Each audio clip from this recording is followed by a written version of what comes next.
Y se volvió a cortar mi video, pero ahora sí me di cuenta. Bueno, lo que nos quedamos es que dejaron hibridizar la sonda por toda la noche.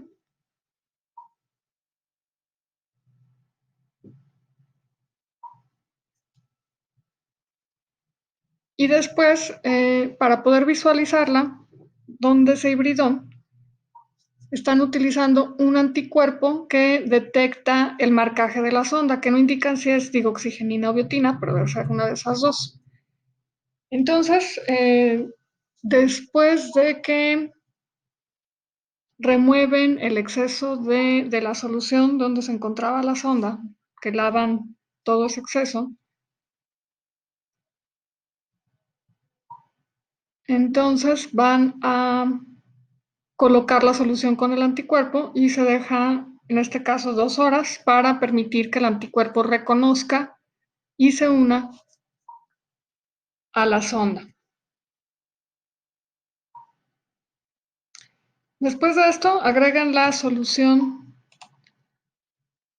con el sustrato apropiado para la enzima conjugada con el anticuerpo y finalmente pueden visualizar los resultados. Normalmente se toman las laminillas y se pueden ver en el microscopio y tomar fotografías. Y como ustedes saben, ya muchos equipos están acoplados a las computadoras, entonces las imágenes se pueden pasar directamente a la pantalla, que es lo que hacemos nosotros, por ejemplo, con los geles en el edificio 207.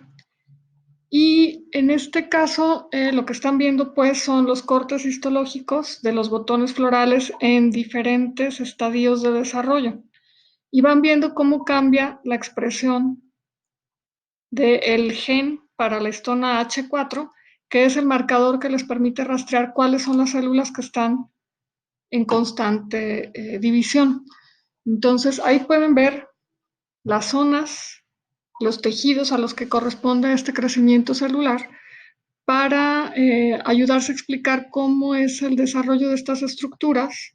Bueno, estas flores se caracterizan porque tienen unos pétalos que crecen más largos, que son los que les dan esta apariencia de águila o de pico de águila, como la describen, y van viendo cómo, bueno, al principio en los tejidos embrionarios, pues lo normal es que nos encontremos con células que se están dividiendo constantemente en todo el tejido, pues en todo el, bueno, en este caso no son tejidos embrionarios, pero son tejidos meristemáticos, meristemos florales, que vendrían siendo algo así al equivalente.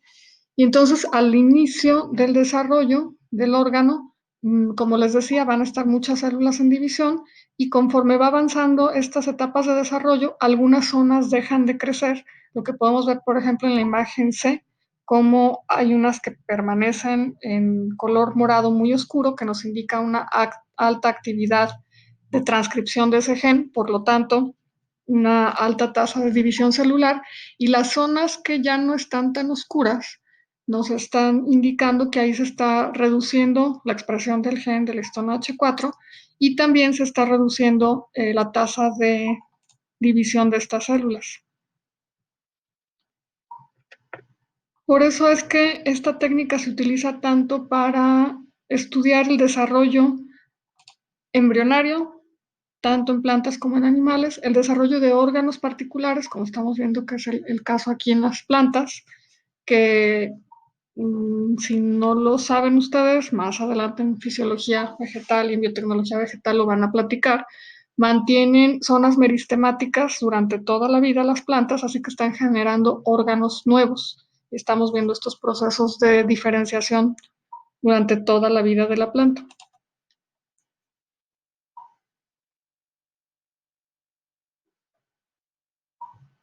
Y pues es una de las aplicaciones que se tiene.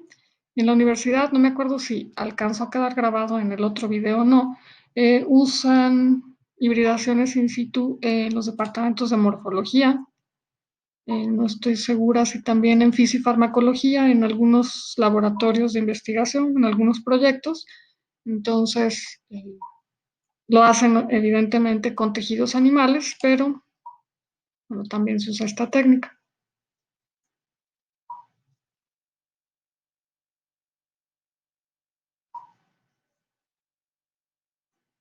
Entonces es una herramienta muy valiosa para la investigación en varios campos, aunque les decía que los ejemplos, si se ponen a buscar, por ejemplo, en Internet, lo más que van a encontrar es aplicado a estudios de morfología animal, eh, a estudios de patología en células animales, pero no hay que echar en saco roto que también se puede usar en otro tipo de organismos y con otro tipo de propósitos.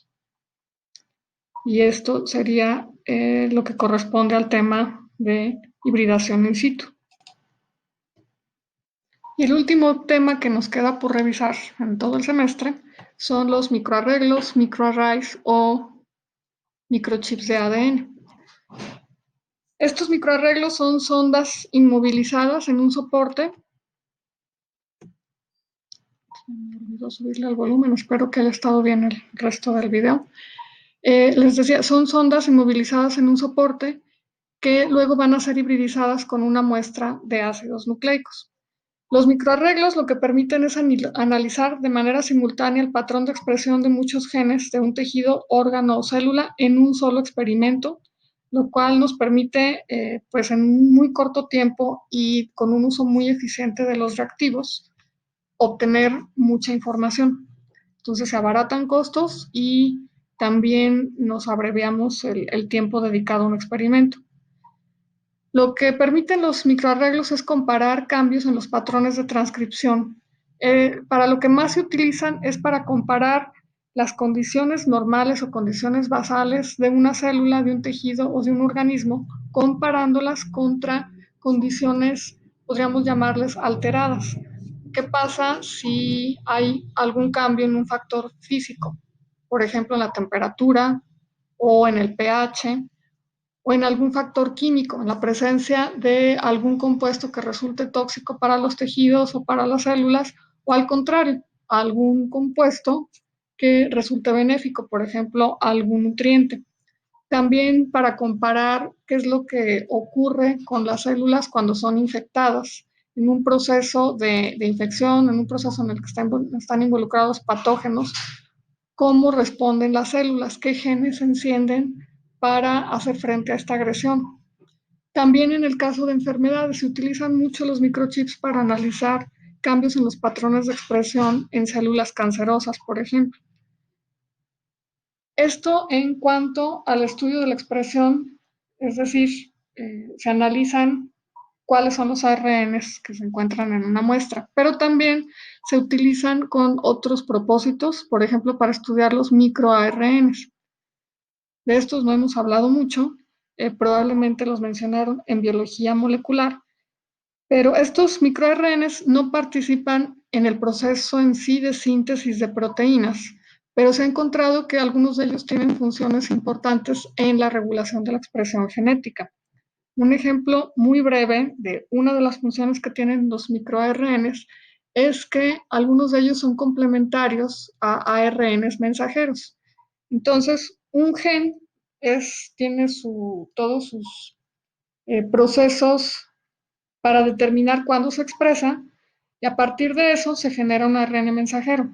Sin embargo, si se produce un microARN complementario, lo que va a ocurrir es que en el citoplasma va a parearse con la molécula de ARN mensajero, que va a quedar en algunas zonas como bicatenaria, y las células detectan eso como algo anormal que no debe estar ahí y degradan ese ARN de doble cadena. Entonces, aunque el gen se transcribió, digamos que el gen se expresó, el microARN evitó que ese ARN mensajero fuera utilizado para la síntesis de una proteína y a fin de cuentas está bloqueando la expresión del gen.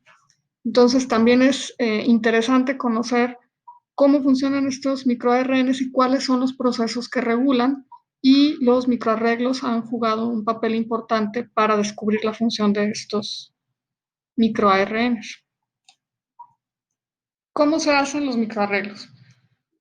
Bueno, sobre un soporte, que es a lo que se le da el nombre de chip, que puede ser, como podemos ver aquí en las imágenes de la izquierda, un soporte de vidrio, un portaobjetos o alguna membrana Estamos viendo por acá, bueno, lo tapa un poquito este menú, pero bueno, alcanzamos a ver por ahí. Lo que está hacia acá, de aquí para acá, sería la membrana en sí, donde está alojado el microarreglo. Y como ya lo hemos comentado en otras ocasiones, las membranas no se deben tocar con las manos, siempre se deben de manipular con guantes, o en este caso, aquí le ponen una cubierta de papel y es el único sitio donde pueden tocar el, el microarreglo. Bueno, en cualquiera de estos soportes se colocan miles de sondas. Las sondas son fragmentos de ácidos nucleicos que pueden ser ADN complementario, que es lo más común, oligonucleótidos, que es menos común, o con mucho menos frecuencia, ADN de doble cadena, que es lo que estamos viendo en el ejemplo, pero es lo que menos se utiliza.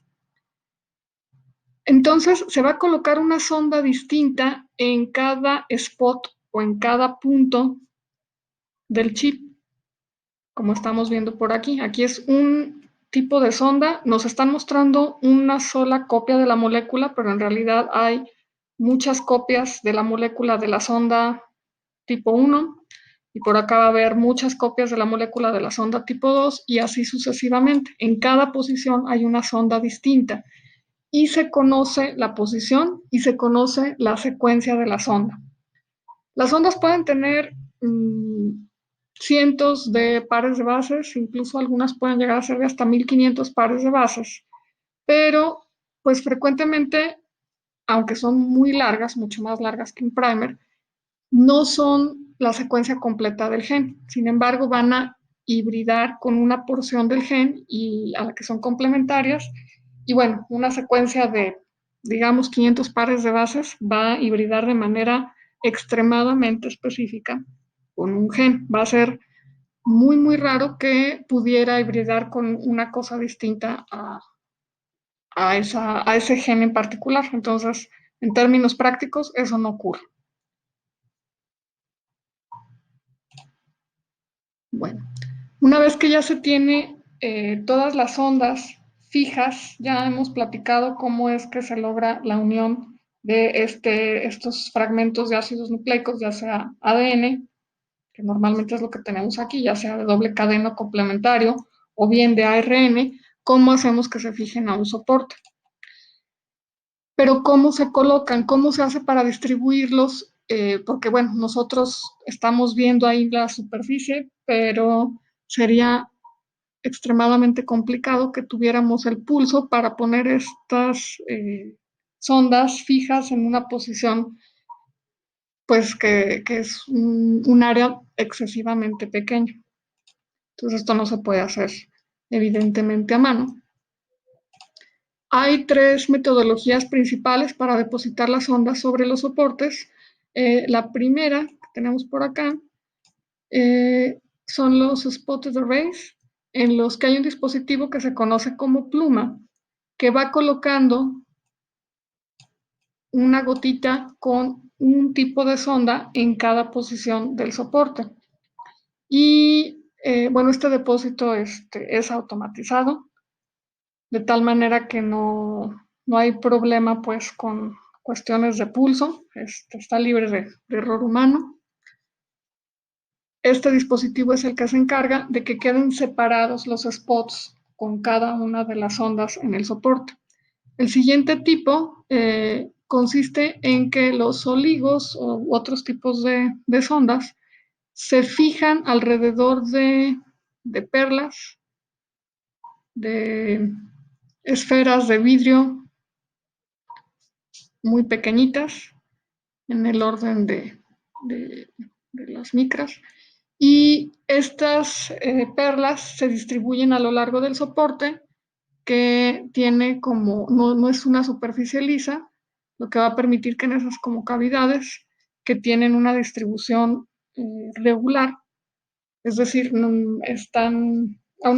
son equidistantes una de otra, se van acomodando estas perlas que cada una tiene un tipo de sonda y así es como quedan separadas. Y el último tipo consiste en que las ondas son sintetizadas directamente sobre el soporte. Entonces, Esto se hace con un sintetizador de oligos que va depositando nucleótido por nucleótido con la secuencia apropiada para cada una de las ondas y ahí, in situ, sobre el soporte, se van colocando. Y bueno, les dejé toda esta fotografía porque estos son los chips que se venden de manera comercial. El chip en sí se encuentra aquí en esta ventanita. Ya está todo listo para que únicamente se agregue la muestra que se va a hibridar. Y el resto es pues un cassette que se utiliza para proteger el propio chip y para facilitar la manipulación de, del microarreglo y después también para que encaje correctamente en el lector para tomar los resultados. Bueno, después se obtienen las muestras problema. Lo más frecuente es que se haga una extracción de ARN del tejido de las células que se desean estudiar y mediante transcripción reversa se obtenga el ADN complementario de estos ARNs mensajeros. Durante el proceso de síntesis del ADN complementario es cuando se suelen marcar las muestras, los fragmentos, con radioactividad o, como ya hemos platicado, esto ha estado siendo desplazado cada vez más por el uso de fluoróforos que son más seguros para manejarse y resultan ser más baratos.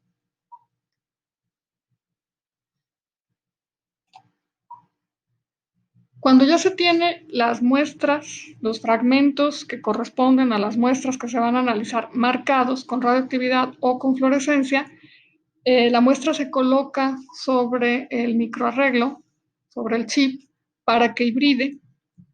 Obviamente todo esto se tiene que hacer con las soluciones apropiadas, con soluciones buffer apropiadas. Se deja un tiempo, típicamente varias horas, hasta toda la noche, para que se haga el proceso de hibridación y cada una de las moléculas de la muestra se va a unir con la sonda a la que sea complementaria. Entonces, pues vemos en esta imagen que algunas moléculas encontraron a dónde pegarse, están ahí fijas sobre un spot específico en el microarreglo y algunos spots se quedaron vacíos. En la muestra no hay ninguna molécula que sea complementaria a ellos. Y el cuarto paso consiste en pues detectar qué fue lo que sucedió, dónde hubo hibridación y dónde no. Como esto se hace con este equipo, que es un escáner. En esta ranura se inserta el microensayo, el microarreglo, perdón, y este equipo emite una luz láser de diferentes longitudes de onda para diferentes fluoróforos. Entonces emite la luz láser y después el equipo también tiene un detector para captar la fluorescencia que emite cada spot, cada sitio del microarreglo. Lo registra, lo pasa a una computadora y pues ya lo que podemos ver en la pantalla es el análisis de cada uno de los puntos que constituye al microarreglo. Esto es pues prácticamente imposible de analizar sin ayuda de equipo de cómputo. Aquí estamos viendo un pequeño cuadrante que sería un poco latoso y largo de analizar, pero lo podríamos hacer. Pero no son realmente tantos puntos. Deben de ser no sé, 100 y 200 puntos, pero estamos hablando de que un microarreglo completo generalmente tiene miles, típicamente unos 5,000, 6,000 spots. Entonces, eso ya lo hace demasiado complicado y poco práctico de analizar. Ahora sí que a mano necesitamos forzosamente de equipo de cómputo y software especializado. Los estudios que se realizan, pues son los que ya hemos comentado, son los más frecuentes, los análisis de expresión. La sonda se elabora con el ADN de un organismo. Para este caso, nos quedamos solo con las secuencias codificantes, con los genes. Y esto es lo que se coloca en el soporte y se va a hibridar con ADN complementario del mismo organismo. Por ejemplo, con ADNs complementarios de diferentes tejidos, de diferentes tipos celulares o de diferentes estadios de desarrollo de la misma especie, o con células en diferentes condiciones de algún modo, si están enfermas, si están infectadas, si fueron expuestas a algún, algún estímulo físico químico distinto. Y así podemos evaluar cómo cambia el patrón de expresión de acuerdo con las circunstancias en las que se encuentra la célula o el tejido. Otra aplicación que tiene es el análisis de mutaciones.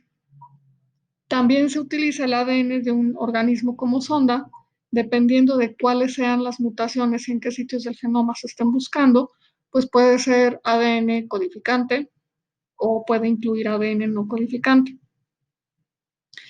Si va a hacerse un análisis con los ARNs mensajeros, pues desde luego que la sonda debe de estar elaborada con ADN codificante, que es el que pues, se puede traducir a ARN.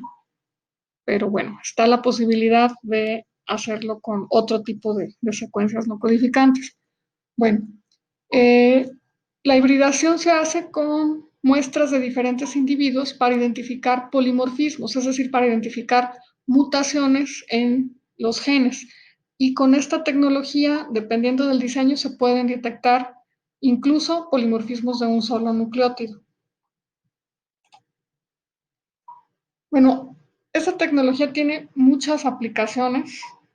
Cualquier pregunta de investigación que se les ocurra que tenga que ver con cuáles son los genes que se expresan en un momento o en unas circunstancias determinadas en una célula, se puede contestar utilizando microarreglos. Y un caso particular, pues, es el análisis de polimorfismos que tiene un impacto en cuál es la respuesta de un paciente hacia un fármaco que le es administrado. El primer microchip que fue autorizado por la FDA para ser comercializado con propósitos de diagnóstico, o más que de diagnóstico, para decidir cuál es el mejor tratamiento para un paciente, fue el AmpliChip CIP 450 de los laboratorios Roche.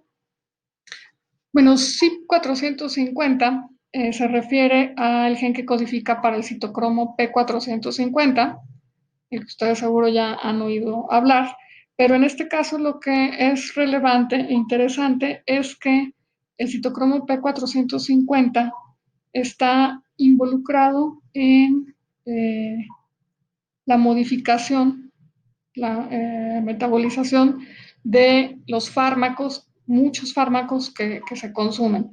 Por ejemplo, está asociado con o modifica a los fármacos que se utilizan para inhibir la bomba de protones, como el omeprazol, que se utilizan para tratamiento de gastritis, colitis, úlceras gástricas. Entonces, esto no es un medicamento de empleo muy delicado, pero la respuesta de una persona, si el medicamento le funciona o no le funciona, si le causa efectos secundarios o no, depende de su constitución genética, de cuáles polimorfismos presenta en el citocromo P450.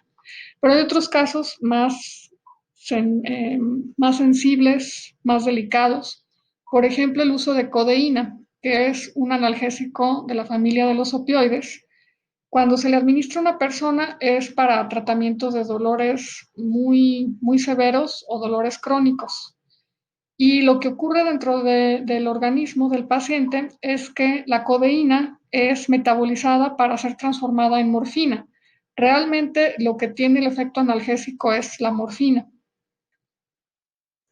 Esto ocurre a través del citocromo P450. Ahora, las personas que tienen dos alelos normales del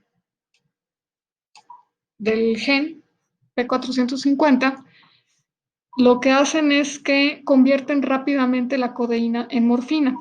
El lado bueno de esto es que eso permite que el medicamento sea muy eficaz, es decir, a los pacientes les funciona, les quita el dolor, tiene un efecto muy rápido y se necesitan dosis bajas. Ahora, lo malo es que cuando se acumula morfina en ciertas concentraciones, resulta tóxica y puede incluso inhibir el reflejo de respiración y puede causar hasta la muerte del paciente. Entonces, si sabemos que un paciente tiene esta constitución genética para el gen del citocromo P450, de antemano podemos saber que va a funcionar el fármaco, va a tener un efecto, pero que se tiene que administrar en dosis bajas para que no vaya a causar efectos secundarios potencialmente letales en el paciente. Ahora, hay personas que tienen un polimorfismo, una mutación, se conoce como CYP2D6. Cuando la persona es heterocigota, es decir, tiene una copia normal y una copia con este alelo mutado, entonces la metabolización de la codeína es muy lenta y como no se está convirtiendo rápido en morfina, no tiene el efecto que se busca, no trabaja apropiadamente. En otras palabras, no le quita el dolor a las personas. Entonces, no vale la pena darle a un paciente este medicamento si no va a tener un efecto benéfico y pues es un medicamento de empleo delicado. Puede tener efectos secundarios adversos. En estas personas en particular, de hecho, los efectos secundarios son pues menores porque no se acumula mucha morfina y también rápidamente, aunque no se metaboliza toda, pero disminuye la cantidad de codeína en el sistema. Entonces, estas personas, digamos, es que ni fu ni fa, ni les sirve mucho, ni les causa mucho daño. El principal problema está con los individuos que tienen las dos copias, los dos alelos mutados, las dos versiones malas del citocromo P450. A estas personas no les va a funcionar el tratamiento en lo absoluto, porque la codeína va a quedarse tal cual, no va a ser metabolizada, no se va a convertir en morfina y no van a ver un efecto terapéutico. Pero la codeína también causa toxicidad cuando se acumula en ciertas concentraciones. Entonces, si se les administra a estas personas, se va a acumular codeína porque no va a ser metabolizada y también pueden tener efectos tóxicos para el paciente. Entonces, antes de administrar codeína, lo ideal, cuando está al alcance de la mano y del bolsillo de las personas, es utilizar esta tecnología para ver de antemano cuál va a ser la respuesta y si el tratamiento vale la pena tomarlo, considerando los posibles, bueno, ya no son posibles, ya sabiendo si va a ser efectivo y cuáles son los efectos secundarios que hay que esperar y qué dosis hay que administrar. Les voy a pasar solamente uno de estos dos videos, el del primer vínculo, y si gustan ya ustedes por su parte pueden revisar el segundo video, que es más o menos lo mismo, es otra animación.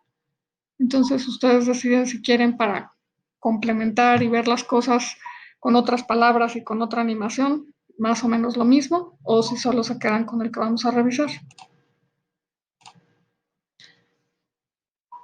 Bueno, vamos a ver un ejemplo de cómo se emplean estos microarreglos o chips de ADN. Y bueno, como les comentaba, en un portaobjetos pueden tener típicamente 6.000 genes o la sonda para 6.000 genes diferentes. En este caso se está aplicando para estudiar la expresión genética en levaduras. ¿Cuáles son los genes que están activos cuando las levaduras se mantienen en condiciones aerobias y cuando se mantienen en condiciones anaerobias?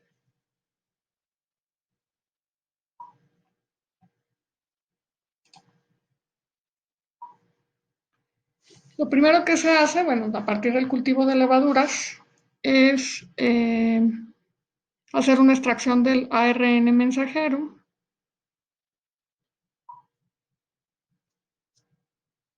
Aquí nada más nos están poniendo a manera de ejemplo, no van a colocar todo el proceso.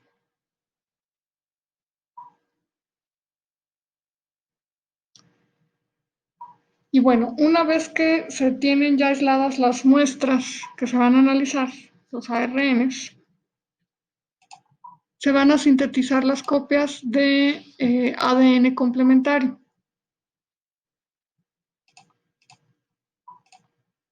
Bueno, ya les había comentado que en este caso se puede hacer el marcaje con fluorescencia de manera simultánea a la transcripción reversa. Lo que se hace típicamente es que uno de los 4 nucleótidos que se utilizan para la síntesis de cDNA, uno de ellos va marcado con fluorescencia. Y típicamente uno de las muestras, por ejemplo, en este caso, las levaduras que están en condiciones aerobias, se marcan con un fluoróforo de un color y este sería el control. Y el tratamiento experimental se marca con fluoróforo de un color distinto. Esto es importante porque después se van a mezclar las dos muestras. Las verdes son los cDNAs de los genes expresados en condiciones aerobias y los rojos son los cDNAs marcados con otro fluoróforo para las condiciones anaerobias. Como les decía, bueno, en estas laminillas se utilizan hasta 6.000 sondas distintas para 6.000 genes diferentes, pero con fines didácticos, para explicarlo, aquí se van a enfocar solamente en 3 spots, en 3 genes.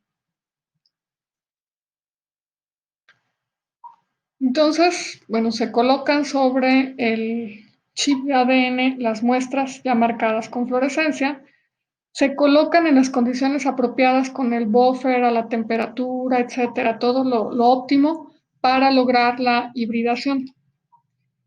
Además, bueno, es importante que los buffers, bueno, en este caso están trabajando con ARN y, bueno, más bien ADN complementario, que puede estar en doble cadena. Entonces, los buffers en ese caso deben tener las condiciones que permitan que haya una desnaturalización para que después estas cadenas sencillas puedan realmente hibridarse en el soporte.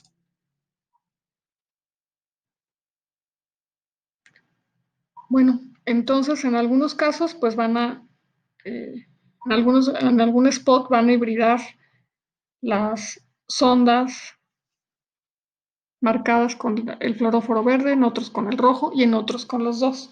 Y en muchos puede no hibridar nada. Muchos pueden ser genes que no se están expresando en ninguna de las dos condiciones. Bueno, después de hibridar se hacen los lavados, que ya hemos comentado son tan importantes como la propia hibridación para evitar falsos positivos. Se coloca en el escáner, en el lector, y este va a emitir primero un láser de color verde que va a detectar a los genes. En este caso hay que recordar que nada más nos están poniendo como ejemplo a 3 genes, pero se están analizando 6.000 al mismo tiempo. Bueno, van a emitir fluorescencia las ondas en las que hibridaron genes que se expresan en condiciones aerobias.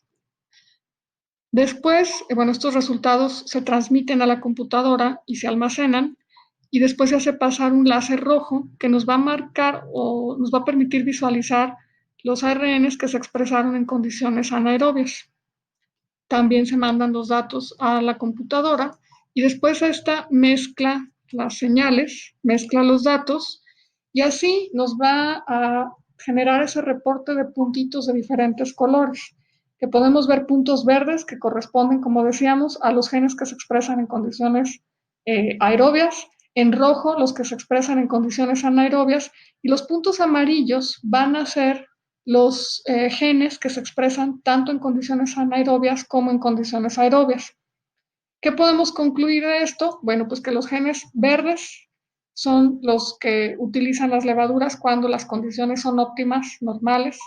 Los genes rojos son los que necesitan encender cuando hay condiciones anaerobias para poder hacer frente a estas situaciones pues desfavorables para la célula y poder sobrevivir. Y los puntitos amarillos van a corresponder a genes de metabolismo basal que las células necesitan expresar en todo momento, ya sea que estén en condiciones óptimas o que estén ahora sí que en condiciones desfavorables o problemáticas para ellas, que sabemos que es el caso de muchos genes, se necesitan todo el tiempo. Y aquí no viene representado, pero podríamos tener un cuarto tipo de punto en color negro, que serían genes que no se expresan, que están apagados todo el tiempo. Eh, y cuando se hace análisis, en el caso de las levaduras son eucariontes unicelulares, entonces, bueno, la mayoría de los genes se van a expresar en un momento o en otro.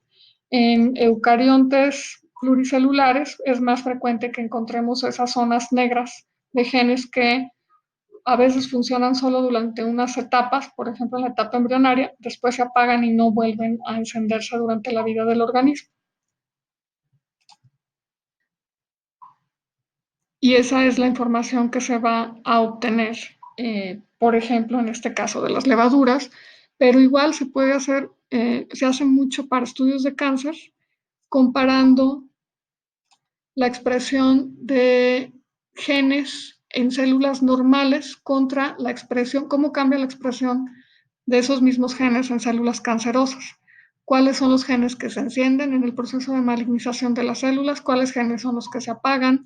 ¿O cuáles, como estos equipos pueden medir la intensidad de la fluorescencia, también pueden medir el nivel de expresión, es decir, cuántas copias de ARN mensajero tenemos de un gen? Así que también se puede determinar cuáles genes aumentan su expresión o la disminuyen, en el ejemplo que les estoy poniendo de una célula